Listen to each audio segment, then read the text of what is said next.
28 जनवरी 2026 राजस्थान के जोधपुर की एक सर्द भरी शाम जगह सेवा कुटीर आश्रम।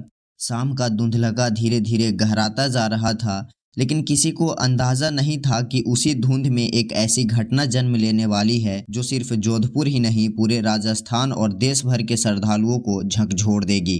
जिस आवाज़ को सुनने के लिए हजारों की भीड़ उमड़ पड़ती थी, जिस चेहरे पर हमेशा एक सौम्य मुस्कान रहती थी, वो चेहरा उस शाम अचानक गमगीन हो जाएगा। वो आवाज़ हमेशा के लिए खामोश हो जाएगी। लेकिन कहानी सिर्फ उनके जाने की नहीं है, कहानी तो उसके बाद शुरू होती है। क्या कभी आपने सुना है कि दुनिया से विदा लेने के 3 घंटे बाद कोई इंसान अपने ही इंस्टाग्राम पर एक आखिरी पैगाम छोड़ता है? क्या कभी सुना है कि एक बेटी आखिरी वक्त में अपने पिता से कहे कि पापा मुझे न्याय दिला देना? जी हाँ, यह कहानी है एक 25 साल की युवा साध्वी प्रेम वायसा की। एक ऐसा हादसा जो अपने पीछे इतने सवाल छोड़ गया है कि प्रशासन भी सोच में पड़ गया है। एक मामूली सा उपचार, एक गायब होता सीसीटीवी फुटेज और एक पिता की शुरुआती जांच में संकोच। आखिर उस बंद कमरे में 28 तारीख की शाम को क्या हुआ था? वो कौन सा राज था जो साध्वी अपने साथ लेकर चली गई? और सबसे बड़ा सवाल, वो रहस्यमय इंस्टाग्राम पोस्ट आखिर किसने किया था? आज की इस कहानी में हम उन तमाम कड़ियों को जोड़ेंगे, चश्मदीद गवाहों की जुबानी सुनेंगे और उस रहस्यमय शाम का सच आपके सामने लाएंगे, जिसे सुनकर शायद आप दंग रह जाएंगे। इस कहानी की गहराइयों में जाने से पहले हमें उस किरदार को समझना होगा जिसके इर्द गिर्द यह पूरा मामला घूम रहा है। तो वीडियो में बने रहिएगा और वीडियो को पूरा देखिएगा, तभी समझ में आएगा पूरा मामला। तो नमस्कार दोस्तों, आप देख रहे हैं क्राइम हिस्ट्री 24 चैनल के एक नए एपिसोड में। और अगर अभी तक आपने इस चैनल को सब्सक्राइब नहीं किया है तो सब्सक्राइब कर लीजिएगा और बेल आइकन को प्रेस कर दीजिएगा। साध्वी प्रेम वायसा महज 25 साल की उम्र में एक बेहद साधारण परिवार से ताल्लुक़ रखने वाली लड़की, जिसके पिता कभी ट्रक ड्राइवर हुआ करते थे, लेकिन नियति को कुछ और ही मंजूर था। बचपन में ही माँ का साया सिर से उठ गया, पिता और बेटी अकेले रह गए। माँ के जाने का गहरा असर उस नन्ही सी जान पर पड़ा और उसका झुकाव अध्यात्म की ओर हो गया। 12 साल की उम्र में जब लड़कियां खेल कूद में व्यस्त रहती है, प्रेम वायसा ने अपनी पहली कथा सुनाई थी। उनकी आवाज़ में ऐसा जादू था, उनके भजनों में ऐसा दर्द था और समर्पण था, जो सुनता वो मंत्रमुग्ध हो जाता। धीरे धीरे जोधपुर के पास एक छोटे से गांव से निकलकर यह बाप बेटी की जोड़ी शहर आ गई। एक छोटी सी कुटीर बनाई जो वक्त के साथ एक बड़े आश्रम सेवा कुटीर में तब्दील हो गई। प्रेम वायसा का नाम होने लगा, देश के बड़े बड़े शहरों में उनके कार्यक्रम होने लगे। बड़े बड़े प्रतिष्ठित लोग, यहाँ तक कि उच्च पदों पर बैठे लोग भी उनके कार्यक्रम में शामिल होने लगे।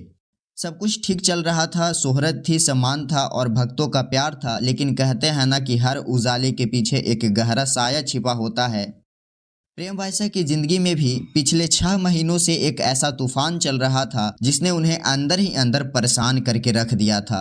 लेकिन उस तूफान के बारे में हम आगे बात करेंगे।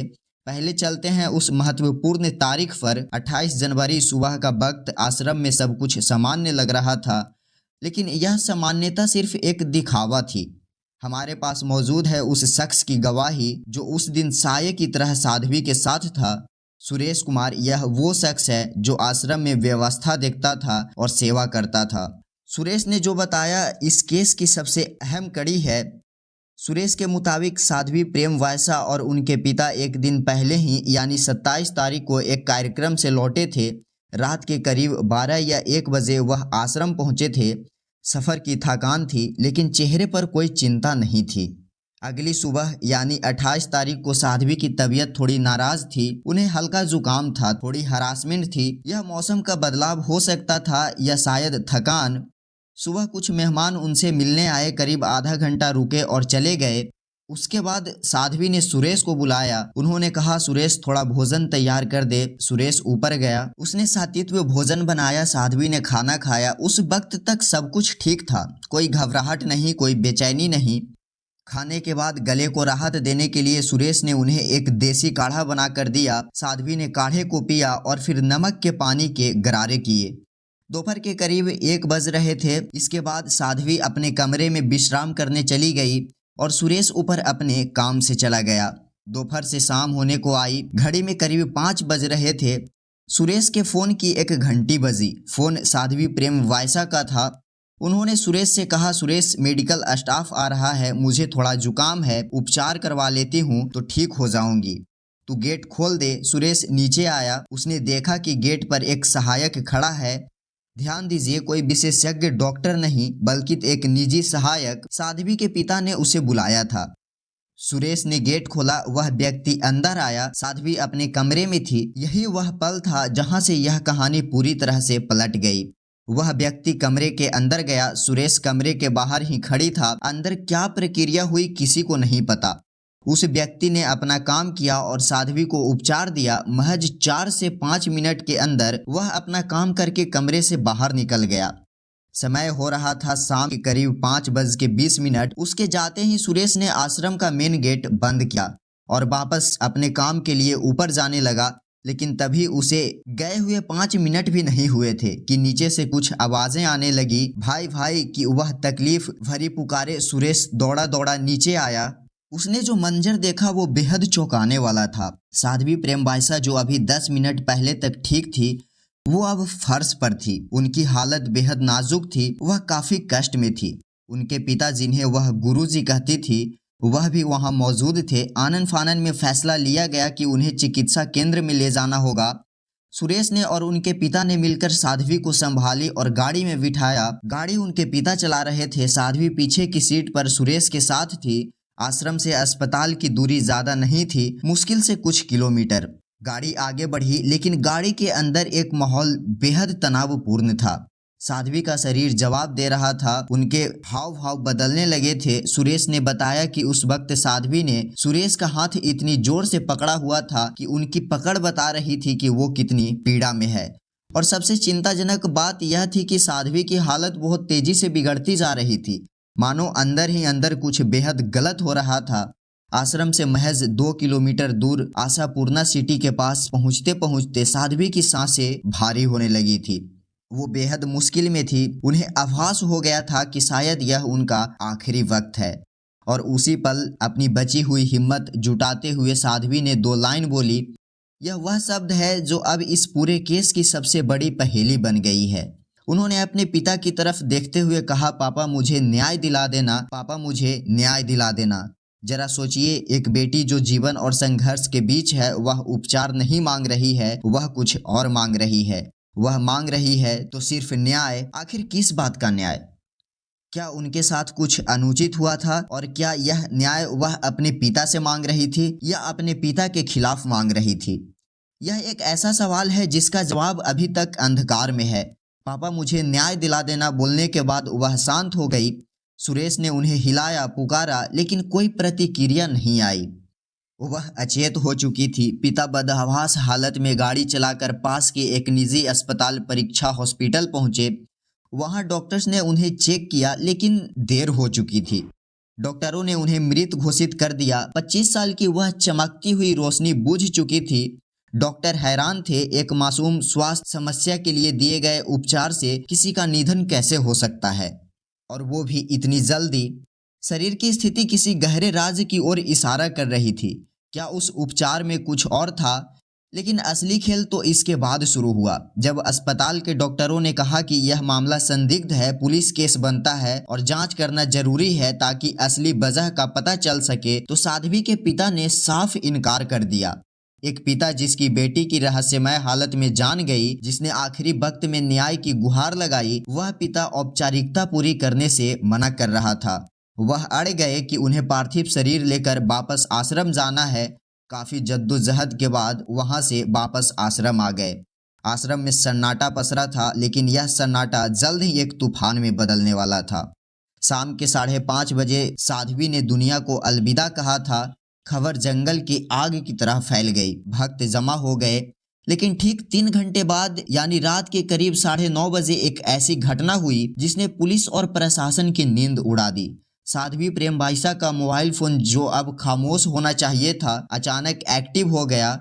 उनके आधिकारिक इंस्टाग्राम हैंडल से एक पोस्ट शेयर किया गया। उस पोस्ट में लिखा था, वो एक अंतिम संदेश जैसा था। उस पोस्ट लिखा था, मैं हर एक क्षण सनातन प्रचार के लिए जिया। दुनिया में सनातन धर्म से बड़ा कोई धर्म नहीं है। आज अंतिम सांस तक मेरे दिल में सनातन ही है। मैंने आदि गुरु शंकराचार्य और देश के कई महान संतों को पत्र लिखा, अपनी सच्चाई साबित करने के लिए निवेदन किया, लेकिन प्रकृति को क्या मंजूर था, मैं इस दुनिया से हमेशा के लिए अलविदा। मेरे जीते जी नहीं तो जाने के बाद तो न्याय मिलेगा। यह पोस्ट आते ही हड़कंप मच गया। लोग सोचने पर मजबूर हो गए, साध्वी तो जा चुकी है, फिर यह पोस्ट कौन कर रहा है? क्या कोई जाने के बाद सोशल मीडिया चला सकता है? अगर यह उनका आखिरी संदेश था तो यह घटना के 3 घंटे बाद क्यों पोस्ट हुआ? पुलिस तुरंत हरकत में आई, जांच की गई तो एक चौंकाने वाला खुलासा हुआ। यह पोस्ट किसी और ने नहीं बल्कि खुद साध्वी के पिता ने अपने ड्राइवर से कहकर अपलोड करवाया था। जब मीडिया ने और पुलिस ने पिता से सवाल किया कि आपने ऐसा क्यों किया, तो उनका जवाब भी कम हैरान कर देने वाला नहीं था। उन्होंने कहा, यह नोट मेरे पास था, मैंने ड्राइवर से कहा कि इसे पोस्ट कर दो। लेकिन सवाल यह है कि अगर यह नोट पिता के पास पहले से था तो क्या उन्हें पता था कि उनकी बेटी ऐसी कोई कदम उठाने वाली है? अगर पता था तो उन्होंने उसे संभाला क्यों नहीं? और अगर यह नोट बाद में मिला तो उन्होंने तुरंत पुलिस को क्यों नहीं दिया? सोशल मीडिया पर पोस्ट करने की क्या जल्दी थी? क्या यह एक सोची समझी साजिश थी किसी बात को छुपाने की? इस इंस्टाग्राम पोस्ट में जिस अग्नि परीक्षा और न्याय की बात की गई थी उसके तार जुड़ते हैं 6 महीने पहले हुई एक घटना से। 13 जुलाई 2025 सोशल मीडिया पर एक वीडियो चर्चा में आया था। उस वीडियो में साध्वी की छवि को धूमिल करने की कोशिश की गई थी। वीडियो में पिता और पुत्री के बीच एक वात्सल्य और स्नेह को दिखाया गया था, जिसे कुछ शरारती तत्वों ने गलत नजरिए से देखा। तरह तरह की बातें बनाई गई। सच यह था कि वह शख्स कोई और नहीं, उनके अपने पिता थे। साध्वी उस वक्त तनाव में थे, परेशान थी और एक पिता अपनी बेटी को सांत्वना दे रहा था। लेकिन कुछ लोगों ने, जिन्होंने उनके घर की ही निजता का हनन करते हुए कैमरे लगाए थे, इस फुटेज का गलत इस्तेमाल किया। उन्होंने इसे एडिट किया और साध्वी पर दबाव बनाना शुरू कर दिया। लाखों रुपए की मांग की गई। जब साध्वी ने पैसे देने से मना किया तो उन्होंने यह भ्रामक वीडियो वायरल कर दिया। साध्वी ने उस वक्त एफआईआर भी दर्ज कराई थी, आरोपी पकड़े भी गए थे, लेकिन उस बदनामी ने साध्वी को अंदर से चोट पहुंचाई थी। वह बार बार संतों को पत्र लिख रही थी, अपनी सच्चाई सामने लाने की बात कर रही थी, लेकिन यहाँ एक पेंच है। अगर उस वीडियो में इतनी ही परेशानी थी तो उन्होंने जीवन से जुड़ा इतना बड़ा फैसला 6 महीने बाद क्यों लिया? जब मामला शांत हो चुका था, जब लोग भूल चुके थे, तब अचानक यह मोड़ क्यों? और अगर यह उनका अपना फैसला था तो वो उपचार की प्रक्रिया किसने की? उसका सहायक ने क्या दिया? और अगर यह साजिश है तो इसके पीछे किसका हाथ है? शक की सुई तब और गहरी हो गई जब पुलिस जांच के लिए आश्रम पहुंची।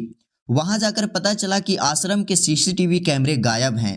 जिस जगह इतनी बड़ी घटना हुई, जहां के कैमरे हटा दिए गए।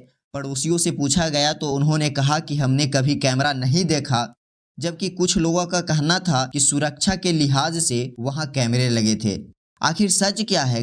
कैमरे थे या नहीं? और अगर थे तो उन्हें किसने हटाया? क्या उस शाम के फुटेज में कुछ ऐसा कैद था जो दुनिया के सामने नहीं आना चाहिए था? पड़ोसियों और वहां मौजूद लोगों के बयानों में भी विरोधाभास है। कुछ का कहना है कि साध्वी बिल्कुल स्वस्थ थी, उन्हें कोई बीमारी नहीं थी। कुछ कह रहे हैं कि उन्हें स्वास्थ्य संबंधित शिकायत थी। लेकिन सुरेश, जो उनके साथ 24 घंटे तक रहता था, उनका कहना है कि उन्हें सिर्फ मामूली सा जुकाम था। तो फिर तबीयत इतनी अचानक कैसे बिगड़ी? और अगर तबीयत खराब हुई तो शरीर में असाधारण बदलाव क्यों आए? यह किसी गंभीर प्रतिक्रिया का लक्षण भी हो सकता है। पिता का व्यवहार भी सवालों के घेरे में है। पहले जांच से मना करना, फिर इंस्टाग्राम पर पोस्ट डालना, फिर सीसीटीवी का ना होना। जब दबाव बढ़ा और पुलिस ने सख्ती दिखाई, तब जाकर वह जांच के लिए तैयार हुए। अब सबकी निगाहें उस रिपोर्ट पर टिकी है। क्या उस उपचार से जुड़ी सामग्री बरामद हुई है? क्या उस सहायक से सख्ती से पूछताछ की गई है कि उसने किस विशेषज्ञ के कहने पर वह प्रक्रिया की? क्योंकि बिना उचित सलाह के घर पर आकर ऐसा करना नियमों के खिलाफ भी है और जोखिम भरा भी। एक और पहलू है जिस पर गौर करना जरूरी है। साध्वी की लोकप्रियता और उनकी संपत्ति। सेवा कुटीर आश्रम अब कोई छोटी जगह नहीं रह गई थी। चढ़ावा, सहयोग और संपत्ति का भी मामला हो सकता है। क्या किसी की नज़र उनकी विरासत पर थी? क्या यह सब किसी बड़ी योजना का हिस्सा है जिसमें अपने ही लोग शामिल हैं? उस रात के अंधेरे में जब गाड़ी दौड़ रही थी और साध्वी आखिरी सांसें ले रही थी, उनके आखिरी शब्द न्याय दिला देना किसी अदालत की गवाही से कम नहीं है। यह एक अंतिम बयान है। कानून की नज़र में जाते हुए इंसान का बयान सबसे बड़ा आधार होता है, लेकिन मुश्किल यह है कि यह बयान उन्होंने अपने पिता को दिया और अब पिता ही संदेह के घेरे में हैं। फिलहाल पुलिस ने एसआईटी का गठन कर दिया है।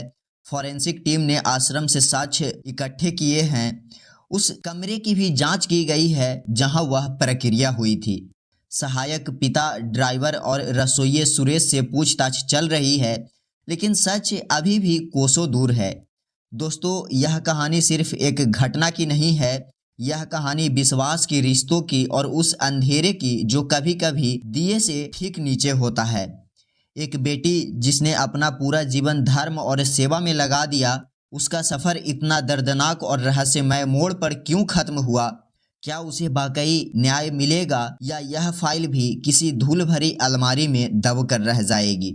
सोशल मीडिया पर उनके शुभचिंतक लगातार उच्च स्तरीय जांच की मांग कर रहे हैं। उनका कहना है कि यह एक सोची समझी साजिश हो सकती है और साजिश करने वाला कोई और बाहर का नहीं बल्कि घर का भेदी हो सकता है।